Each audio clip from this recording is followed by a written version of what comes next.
Como você já sabe, nós estamos em uma série de mensagens, essa é a série número 7. Amém? E esse mês a gente encerra essa série. Em julho, Deus proverá outro tema, outras mensagens para nos abençoar. Nós estamos com o tema Vencendo os Inimigos da Alma. E nesse tema de hoje é muito importante, nada melhor do que nós falarmos de um inimigo que é inerente ao ser humano desde a queda do homem. Esse grande inimigo nós enfrentamos na nossa vida desde que nascemos. E já nascemos nele, que é o pecado. Então, vencendo os inimigos da alma, vamos falar sobre esse inimigo, o pecado. E esse pecado, ele nos afasta de Deus. E o que mais podemos temer, eu acho, na nossa vida, é perder a presença de Deus. Eu acho, meu irmão, que como aquela canção, quem já pisou no Santo dos Santos em outro lugar não sabe viver. E quem já experimentou, meu irmão, dessa presença, sabe que só aquele sentimento de você achar que Deus se afastou de você já dá um vazio, meu irmão, imenso. E desde a queda de Adão e Eva, nós passamos a ser concebidos. Já nascemos em pecado. Ele já está inerente em nós. E esse inimigo, meu irmão, é um inimigo que nós lutamos. Lutamos. Todos os dias da nossa vida. Todos os dias da nossa existência nós lutamos contra ele. Todos os dias. Desde do pecado, a gente entende que o ser humano sofreu mudanças. O ser humano mudou através do pecado. E uma das principais mudanças que o ser humano teve foi o distanciamento de Deus. O distanciamento da presença de Deus. Você pode notar que no jardim, Deus vinha ao encontro dele todo final de tarde. E depois que eles pecaram, que eles tiveram a consciência que estavam nus, eles, quando ouviram Deus chegando, a primeira coisa que eles fizeram foi se afastar de Deus. Esse é o primeiro sentimento que o pecado traz ao ser humano, naturalmente. O pecado nos traz outras coisas, mas a principal coisa que o pecado traz em nós é nos mostrar que nós não somos dignos, que nós não podemos estar na presença dele. E a primeira coisa que o pecado faz é nos afastar de Deus, nos tirar da presença de Deus. Enquanto, ao contrário, Deus já conhece a nossa natureza. Deus já sabe que somos pecadores. E o que Ele quer é que nós venhamos entender que nós não vamos mudar essa natureza. Nós vamos continuar sendo pecadores. Porém, quando nós nos aproximamos de Deus, quando nós nos enchemos de Deus, o salmista diz: guardei a tua palavra no meu coração para não pecar contra ti. Toda vez que nós nos aproximamos de Deus, nós conseguimos entender que Deus faz com que eu me encha dele e me esvazie de mim. E essa condição de me esvaziar de mim começa a me desconectar com os prazeres da carne, com os desejos da carne. Isso faz com que eu foque nele, com que eu caminhe nele, mesmo sabendo a minha natureza, mesmo sabendo que é inerente ao ser humano, nasce comigo, está em mim. Eu sei que o que me atrai nele é esse amor, que mesmo sabendo quem eu sou, me ama e te ama. Então, meu irmão, nós vamos falar do pecado nessa noite. Eu quero falar algumas coisas importantes para nós. Amém?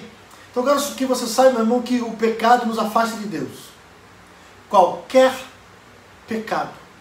Qualquer pecado. Tudo que a Bíblia aponta que é pecado. Todas as atitudes que a Bíblia aponta que é pecado. Todas as listas que aparecem na Bíblia que diz que é pecado. Tudo isso nos afasta de Deus. Tudo isso vai nos contaminar de tal forma que é como se eu fosse inundado por lixo, por imundícia. Aonde, quando você abre um lixo que está há muito tempo, meu irmão, já tem aquele cheiro, aquele fedor, você se sente numa condição que você não pode estar ali, você quer sair.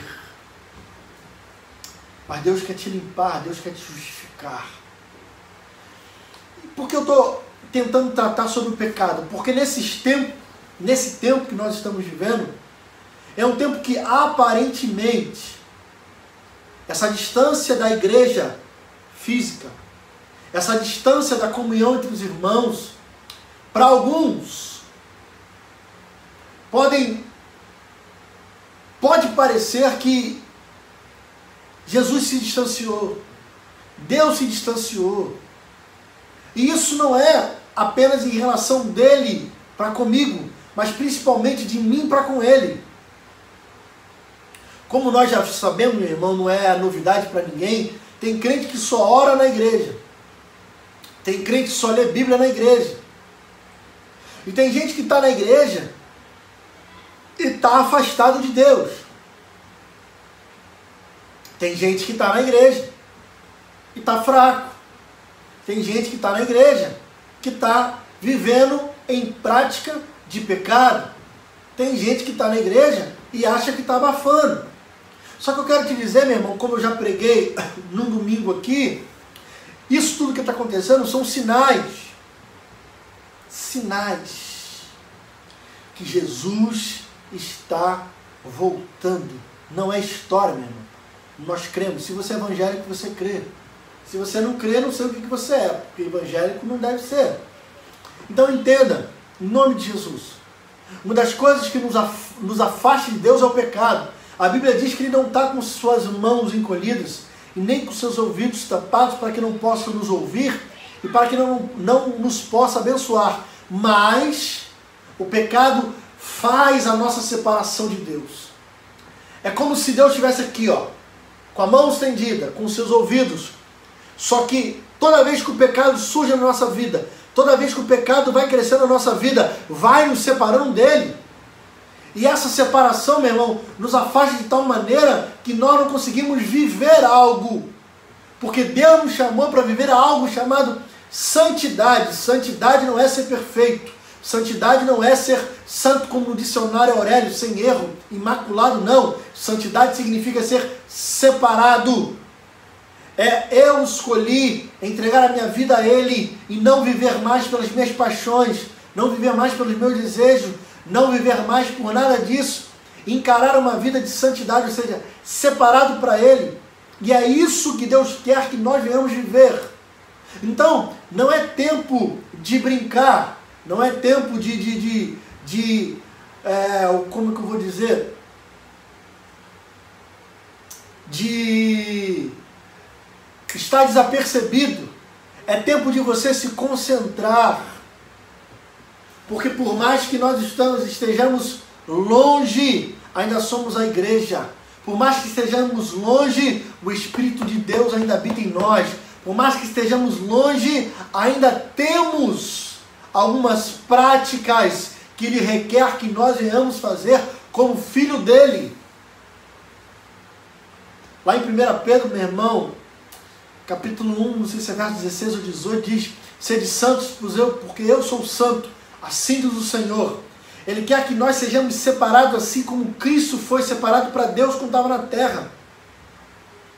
Assim como Ele viveu, nós devemos viver como Ele. Isso, meu irmão, é uma luta diária, dia após dia. E o pecado luta para nos afastar de Deus. Conhece alguém que já estava na igreja, mas começou a viver uma prática de pecado e automaticamente ela foi se afastando, é porque ela se sente impura, é porque ela se sente que está errada, mas ao invés de se afastar, ela poderia sofrer uma metanoia, que tem também tradução como arrependimento. O arrependimento é quando você vira uma chave e fala: errei. A tua mente muda e faz com que você entenda que você errou. E por que não vira a chave e vem para Jesus? E continua na chave desvirada, meu irmão, na prática do pecado e sai. O pecado, ele só quer nos afastar de Deus. O pecado só quer que nós venhamos perder a nossa vida em Deus, a nossa salvação em Deus. Então eu quero te dizer nessa noite que nós vamos tratar sobre isso. Eu quero que você abra a sua Bíblia, meu irmão, em Romanos, capítulo 6, verso de 1 a 14. Nós vamos fazer uma leitura assim um pouquinho extensa, mas é uma leitura, meu irmão, que vai abençoar a tua vida. O livro de Romanos é um livro abençoado. Amém? Diz assim: que diremos então? Continuaremos pecando para que a graça aumente? Por que ele está falando isso? Porque no capítulo antes, ele vem falando que aonde abundou o pecado, superabundou a graça. Então, Paulo fala para os romanos, então a pergunta é essa: vou continuar pecando para que a graça aumente? Porque se aonde abundou o pecado, superabundou a graça, eu continuo pecando, sobe. Ele fala: não. Então olha só o que ele diz: que diremos então? Continuaremos pecando para que a graça aumente? De maneira nenhuma. Nós, o que morremos para o pecado, como podemos continuar vivendo nele? Ele declara: morremos para o pecado.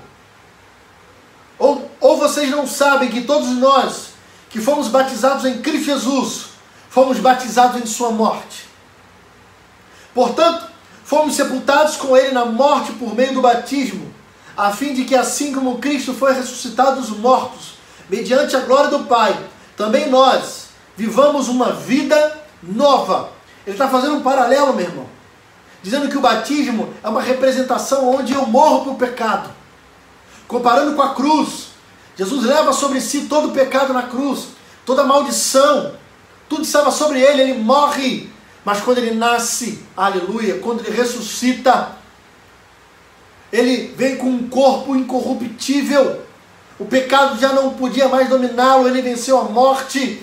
Ele está fazendo esse paralelo, assim como Cristo morreu. Quando eu desço as águas, eu morro. Assim como eu saio as águas, como se eu tivesse ressuscitado com Cristo, uma nova vida. Só que eu quero que você entenda, uma nova vida, mas ainda continuamos sendo pecadores. Mas nós decidimos passar por esse ritual declarando o seguinte: a minha vida pertence a ti, Deus. A minha vida está em ti, Jesus. E nada mais. Verso 5. Se dessa forma fomos unidos a ele na semelhança da sua morte, certamente o seremos também na semelhança da sua ressurreição. Ele já está falando no final. Se Jesus ressuscitou dos mortos, e nós cremos na teologia da ressurreição, porque se nós não cremos, Jesus não ressuscitou. Se ele não ressuscitou, não tem salvação. Paulo fala isso em Coríntios, mostrando para Coríntios que a gente precisa crer. Então ele está declarando no verso 5, que assim como se nós estamos unidos com ele na morte, na ressurreição, também vamos. Porque ele ressuscitou, ele está vivo, ele está voltando, meu irmão. Então para nós precisamos crer que se morrermos nessa vida, iremos ressuscitar nele para uma vida eterna com Deus. Verso 6. Pois sabemos que o nosso velho homem foi crucificado com ele, para que o corpo do pecado seja destruído e não mais sejamos escravos do pecado. Ele nos libertou, meu irmão. Aleluia. Ora, verso 8. Se morremos com Cristo, cremos que também com ele viveremos. Pois sabemos que, tendo sido ressuscitado dos mortos, Cristo não pode morrer outra vez. Aleluia. A morte não tem mais domínio sobre ele. Ele venceu a morte. Aleluia. Por quê? Morrendo, ele morreu para o pecado uma vez por todas. Mas vivendo, vive para Deus. Aleluia. Da mesma forma, considere-se mortos para o pecado, mas vivos para Deus em Cristo. Então eu quero dizer o seguinte, meu irmão. Enquanto você estiver ligado em Jesus, enquanto você estiver no caminho que se chama Jesus, o caminho, a verdade e a vida, você está morto para o pecado. Você tem que estar morto para o pecado. E você tem que viver para Deus em Cristo. A nossa ligação com o Pai é através do Filho Jesus. A nossa ligação com Ele é através do sacrifício da cruz, da ressurreição de Jesus. E é nele que nós conseguimos vencer o pecado, lutando contra ele e entregando a nossa vida totalmente para ele. Só que eu quero que você preste atenção, meu irmão, nesse verso 12, que eu vou conectar ele com a mensagem do domingo passado. Portanto, não permitam que o pecado continue dominando o corpo mortal de vocês, fazendo que obedeça aos seus desejos. Não ofereçam os membros do corpo de vocês ao pecado como instrumento de injustiça. Antes ofereçam-se a Deus como quem voltou da morte para a vida. E ofereçam os membros do corpo de vocês a Ele como instrumento de justiça. Pois o pecado não os dominará, porque vocês não estão debaixo da lei, mas debaixo da graça. Verso 12, vou voltar e vou fazer essa conexão e a gente continua. Portanto, não permita que o pecado continue dominando o corpo mortal de vocês, fazendo que obedeçam aos seus desejos. Ele está falando que o pecado não pode continuar nos dominando, fazendo com que a gente comece a obedecer os nossos desejos. Se você lembrar do domingo passado, na outra mensagem, a gente falou sobre desejo. E na psicanálise ele diz algo interessante, que desejo não se trata em apenas aquilo de se realizar alguma coisa, ou aquele sentimento que te leva a realizar, mas sim de uma falta nunca realizada. O sujeito é um ser faltante, falta algo nele, e pode levar uma vida inteira procurando saciar essa falta. Então preste atenção, meu irmão. O desejo para o pecado, para a gente cometer o pecado, é uma falta que existe em nós. E talvez, meu irmão, existe uma falta dentro de você, porque você não permitiu que Jesus completasse essa falta, suprisse, saciasse essa falta. Então, meu irmão, com isso abre-se lacunas, abre-se desejos, abre-se faltas dentro de nós. Isso, meu irmão, começa a movimentar a nossa vida. Enquanto eu tenho falta, meu irmão, eu vou procurar saciar essa falta. Eu tenho falta de alegria, eu vou para as drogas. Eu tenho falta de alegria, eu vou para o sexo. Eu tenho falta de alegria, eu vou para a bebida. Eu tenho falta de alegria, eu vou para qualquer outro lugar. Mas quando a gente tem falta de alegria e encontra Jesus, o que acontece? A alegria do Senhor é a nossa força. Eu encontro alegria nele porque eu passo a conhecer ele, passa a preencher algo que está faltando em mim. O pecado, meu irmão, nos leva a sentir desejo por algumas coisas. E o nosso corpo natural, a nossa carne natural, começa a mostrar pra gente, ó, tá faltando isso, você precisa saciar. Tá faltando isso, você precisa preencher. Tá faltando isso, você precisa. Tá faltando isso, você precisa. Tá faltando isso. E aí começa a sentir desejo, desejo, desejo, desejo. Esse desejo que a gente não consegue controlar. Aí você entra em vícios, e mais vícios, e mais vícios, e não consegue preencher. O pecado, meu irmão, que criou em nós, criou um buraco que a gente não tinha. Quando você pensa em Adão e Eva, eles eram totalmente, meu irmão, fora de todos esses desejos, fora de tudo isso. Por quê? Porque eles eram completos. Quando eles desobedecem a Deus, eles pecam. E quando eles pecam, eles trazem para a sua vida essa maldição, o pecado. E a partir dele, meu irmão, isso começa a se multiplicar nas gerações e gerações e gerações e gerações. Mas eu louvo a Deus porque a palavra diz que o pecado entrou por um Adão, por um homem. Mas pelo segundo Adão, aleluia, o pecado foi derrotado. A graça de Deus nos alcançou. Então preste atenção, meu irmão. Você precisa escolher aonde você quer viver e como você quer viver. No meio do trilho você não pode andar. Ou você está em santidade em Cristo, vivendo a palavra de Deus, ou você está vivendo o pecado, buscando saciar os seus desejos. E olha o que diz, meu irmão, em Tiago 1, 14, 15, para você saber da origem do pecado, como é que ele funciona mais ou menos em nós, que Tiago tenta explicar. Cada um, porém, é tentado pelo seu próprio mau desejo, sendo por esse arrastado e seduzido. Então, esse desejo, tendo concebido, dá luz ao pecado, e o pecado, após ser consumado, gera morte. Então, vou tentar trazer para você nessa perspectiva.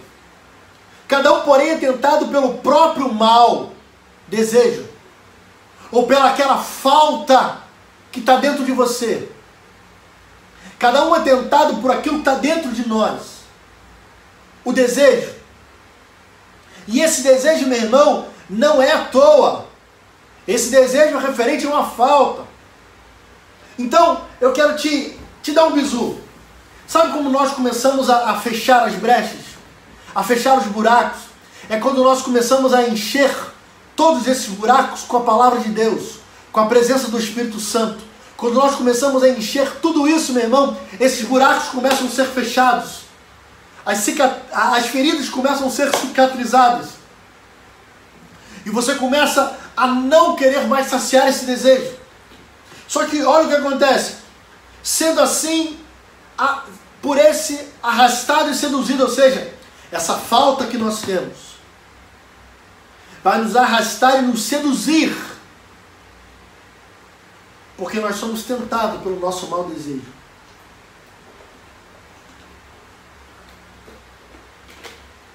E então, esse desejo, tendo concebido, dá luz ao pecado.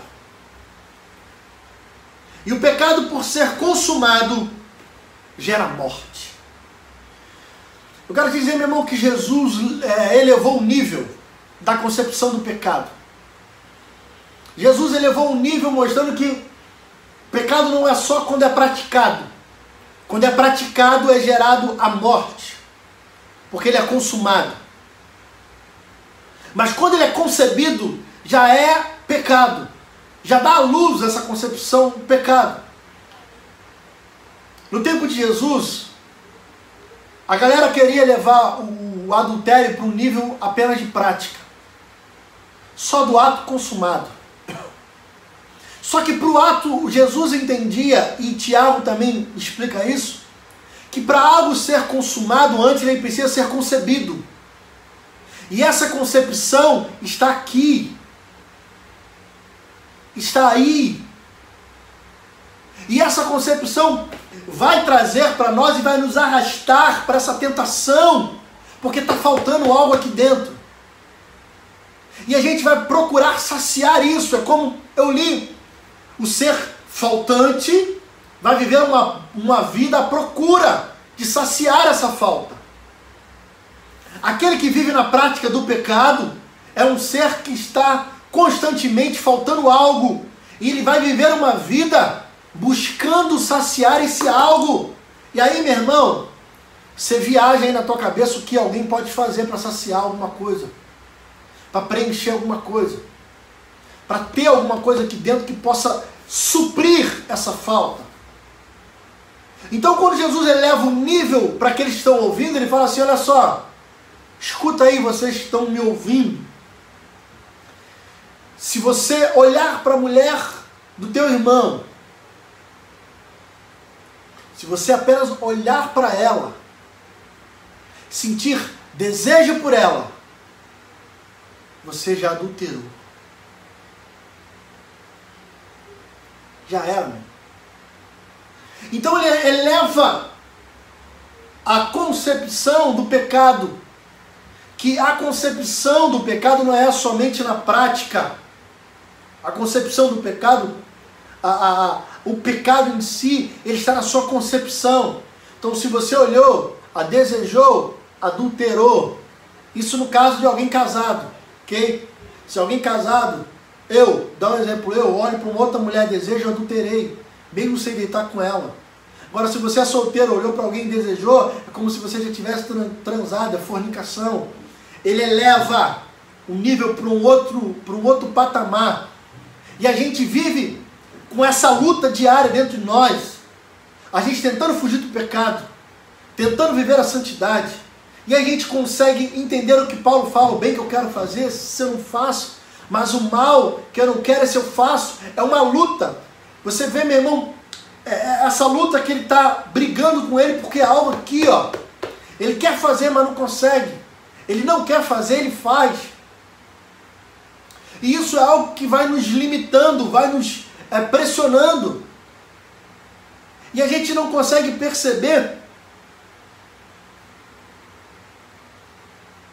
que muitas das coisas, meu irmão, que nós estamos vivendo aparentemente e estamos sentindo uma distância, uma fraqueza, é porque estamos nos distanciando de Deus. E a única coisa que nos distancia de Deus é o pecado, porque Deus não faz comunhão com o pecado. Deus não tem comunhão com o pecado, Ele tem comunhão com o pecador que se arrepende. Ele não tem comunhão com as suas práticas, Ele tem comunhão com aquele que se arrependeu dessas práticas. Então é isso que eu quero te dizer. E aí você pode perguntar, mas pastor, mas por que essa luta? A gente precisa vencer esse inimigo do pecado, sim. E aí eu quero dizer, meu irmão, que o pecado é inerente ao ser humano. Como eu disse, desde a época de Adão e Eva, eles deram mole e tudo isso veio para cima da gente. Só que sem Jesus ou com Jesus, essa carne, esse ser que eu sou, naturalmente ele já vai produzir algumas coisas. Eu quero que você só tenha uma ideia do que a palavra de Deus diz em Gálatas, capítulo 5, 19 a 21. Olha o que ele vai dizer. Ora, as obras da carne são manifestas. São essas: imoralidade sexual, impureza e libertinagem, idolatria e feitiçaria, ódio, discórdia, ciúme, ira, egoísmo, dissensões, facções e inveja, embriaguez, orgias e coisas semelhantes. Eu os advirto, como antes já o adverti, aqueles que praticam essas coisas não herdarão o reino de Deus. Se você for perceber, todas essas obras da carne vai nos trazer tentações. E isso, meu irmão, parte de nós, pelo nosso mau desejo. Esse mau desejo, meu irmão, vai levar com que eu entenda, a partir da outra mensagem dessa, é que esse meu desejo de alcançar, de saciar, de me alimentar de certas coisas, vem de uma falta que existe.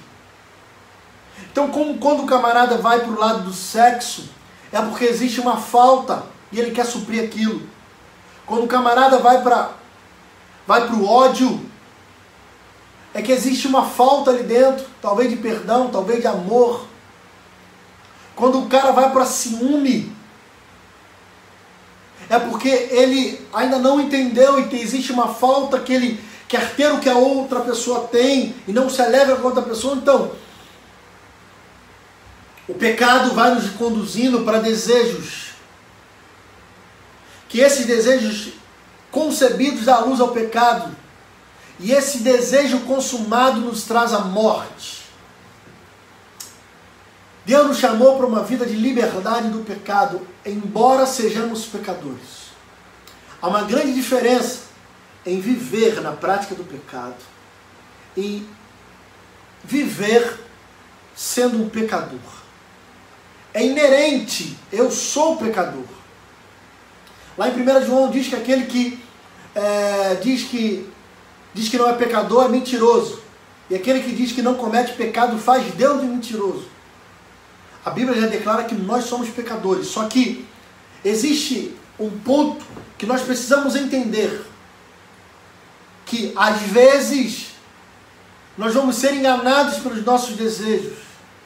E vamos vivendo uma prática de pecado e vamos nos afastando de Deus. E vamos vivendo, meu irmão, dentro da igreja, um período de total perdição, no sentido de que eu não sei o que eu estou fazendo aqui. Não faz mais sentido eu estar aqui.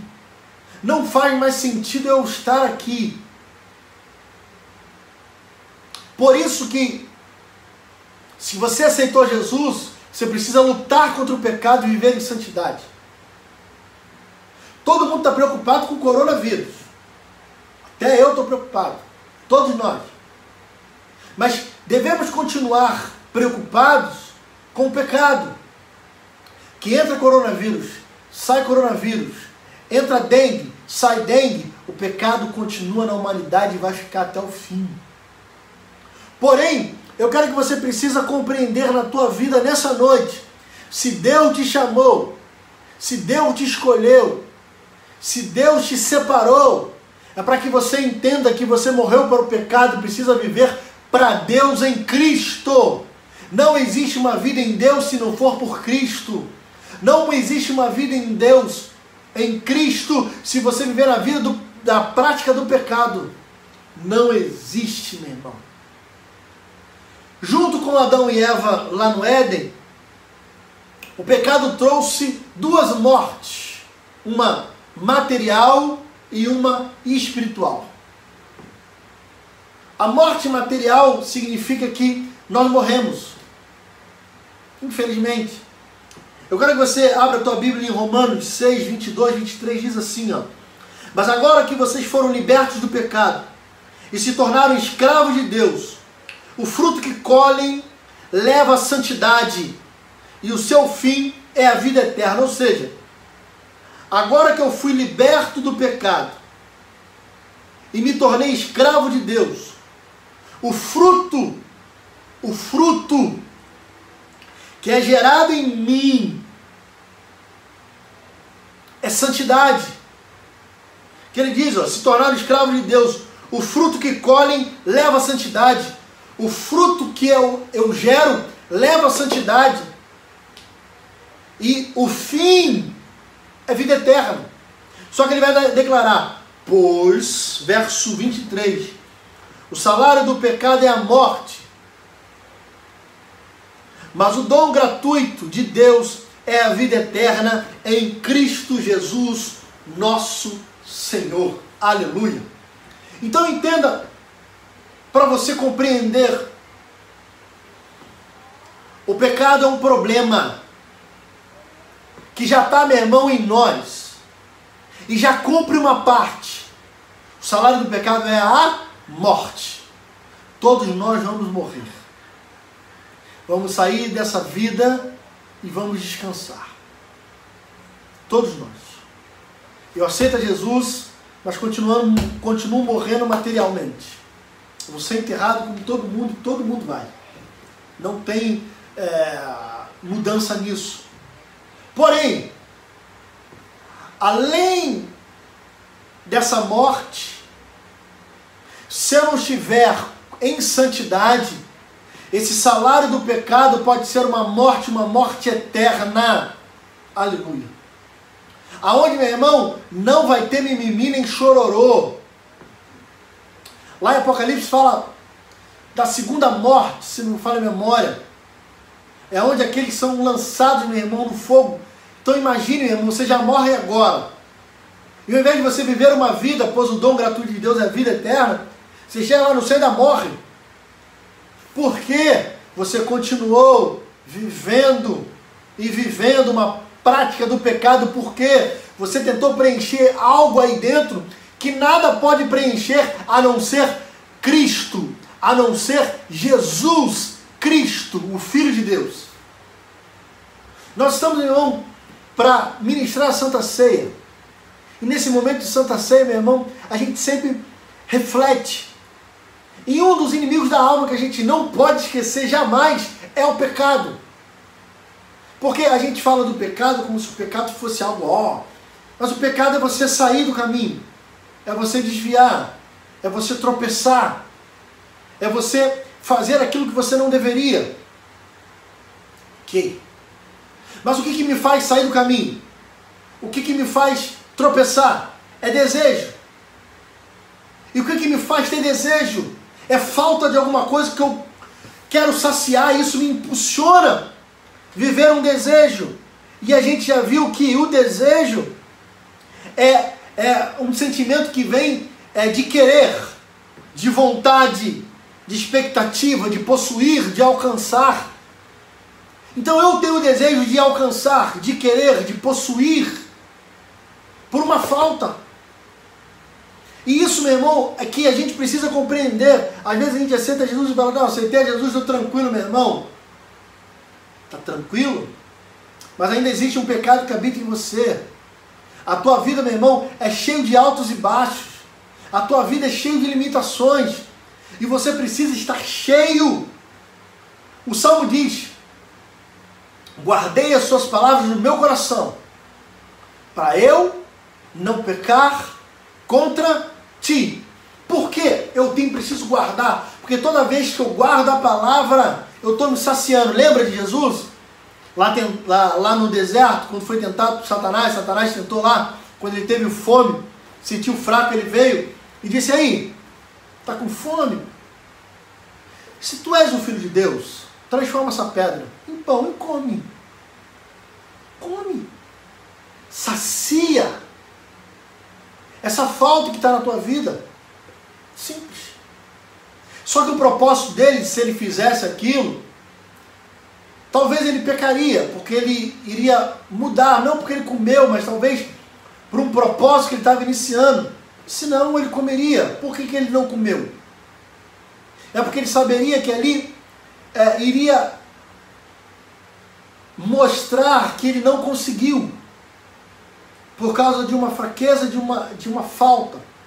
Mas aí quando ele rebate com a palavra, ele diz, olha só, eu posso estar com fome, meu estômago pode estar roncando, mas não só de pão viverá o homem, mas de toda a palavra que procede da boca de Deus.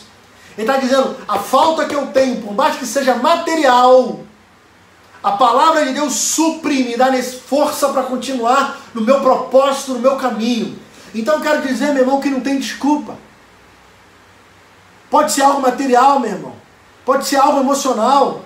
Se você estiver cheio da palavra de Deus, você não vai tropeçar, você não vai cair. Porque o que vai saciar a tua vida, meu irmão, é a palavra de Deus, é o Espírito Santo de Deus. E ponto. Acabou. Só que a gente, de vez em quando, a gente esquece desse inimigo. Eu vim tratando de vários inimigos até aqui. Medo, vamos lá, vamos recapitular. O estresse, medo, tristeza e alegria, cansaço, expectativa, desejo e o pecado. A gente falou, meu irmão, de muitas 6 coisas, essa é a 7ª. Só que dentro delas todas, a mais perigosa é o pecado. Porque o pecado vai nos separar de Deus. Vai nos separar de Deus. O pecado faz separação de mim com Ele. O pecado faz com que eu viva uma vida, meu irmão, longe do que Deus quer. E a gente não precisa inventar, meu irmão. Já está escrito o que Deus quer. O Daniel ontem pregou aí que Deus quer uma vida de santidade. Tinha uns que eram escolhidos para isso e viviam de qualquer jeito. E Deus falou, você não vai estar mais diante de mim. Você não vai mais adorar a mim. Eu quero alguém que esteja assim. Eu quero alguém que seja assim. Desde o Antigo Testamento até o Novo Testamento, Deus já colocou o que Ele quer. E não é como eu quero, é o que Ele quer. Então, nessa noite, para você compreender, meu irmão, o maior inimigo que nós temos em nós mesmos é o pecado.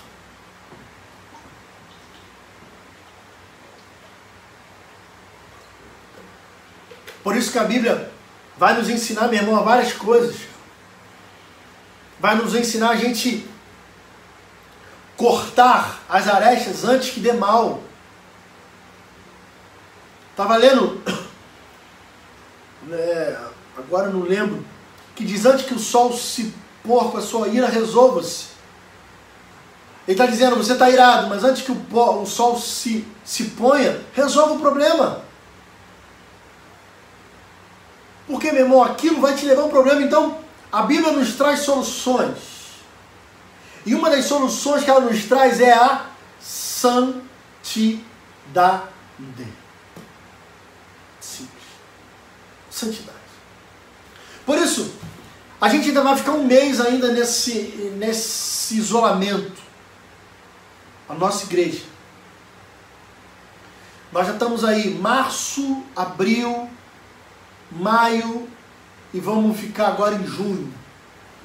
Então, março para abril, mês, abril, maio, 2. Vamos aí para o terceiro mês, quase 4 meses. E o pecado continua. Está aí. E como é que eu venço? É por isso, meu irmão, que nós como igreja, nós como liderança, nós como pastoral, pensamos e criamos alternativas para nós continuarmos juntos, ligados, unidos. Porque a distância pode nos enfraquecer. A Bíblia fala, se um cair, o outro levanta. Então a gente precisa compreender muito bem, porque senão a gente comete erros. E Deus nos chamou, meu irmão, para viver uma vida em Cristo. E essa vida em Cristo, meu irmão, precisa ser com santidade.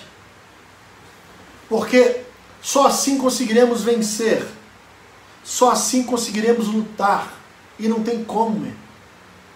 Esse é o inimigo que está inerente a nós. E não adianta fugir. Ele está aí. Mas nós temos que lutar. Nos enchendo e nos esvaziando de nós. Vou terminar com esse versículo. Diz assim. 1 João 5,18. Sabemos que todo aquele que é nascido de Deus não está no pecado. Aquele que nasceu de Deus o protege. E o maligno não o atinge. Bem, viver em santidade é viver debaixo da proteção de Deus. Não é tempo, meu irmão, de brincar, não é tempo de zoar, é tempo de estarmos na presença de Deus. Então a gente tratou nessa noite de vencer esse inimigo, que ele não vai nos largar. E o antídoto para isso é santidade. Amém?